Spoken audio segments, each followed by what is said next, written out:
Hey guys, my name is Chris, and why I chose the look of my car today, it all started a few years ago. I was actually scrolling through some channels on my TV, and I came across a channel called Velocity, and Overhauling was on with Jeff Booz and his crew, and I really liked the things that they were doing, and I've been hooked on that ever since.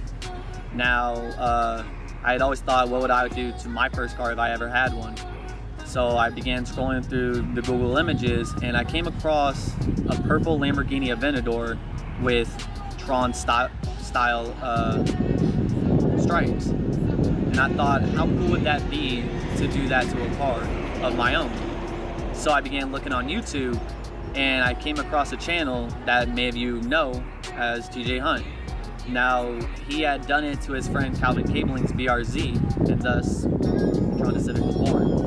And that's why and how I came with the look of the car today. Now, what makes me different from others? Well, simply the fact that many people have told me not to do this and go through with this idea, because I brought it up to many people, and including my parents actually told me not to do it. Now, that's not to say that they don't support me in what I'm doing, but they just simply like the car as it was the day I bought it. So that's why I feel that I'm different, because I did it for myself and nobody else. Now, what inspired me behind this build was the fact that I was always into cars.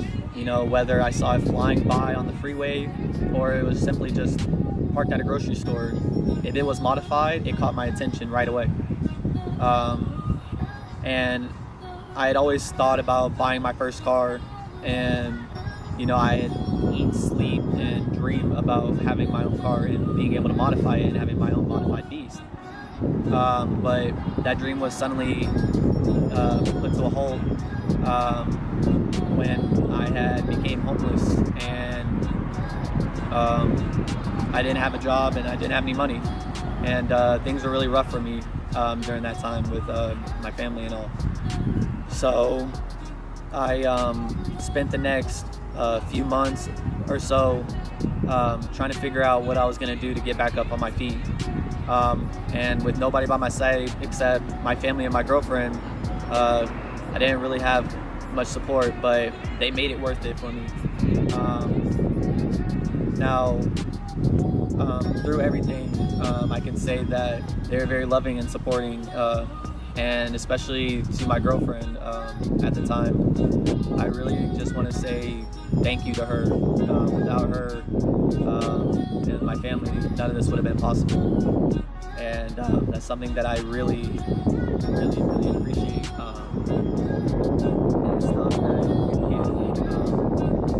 that you can't write in a story. It could have been any better for me. And the girl, she knows who she is. Now, a few months after following, I had acquired my first permanent job in security, and then I had acquired my first car. And I had actually picked a Civic over a Dart because I knew going forward a Civic would be easier to modify. I spent about 2 months homeless and about 5 months without a job. But it was only by the grace of God that I'm here today. And 8 months later, here I am with my car. And I just want to say to all those out there, you know, whether you're scared or you don't have the means to do it, you know, I'm here to let you know that everything's okay and that you can overcome these obstacles and you can reach your goals. To all you guys out there, you can do it. There are only 3 fears in life: the fear of speaking, the fear of change, and the fear of fear itself. So speak out, create change, and spark courage. You only have one life, so live it and find something worth living for. And in the words of J. Cole, there's no such thing as a life that's better than yours.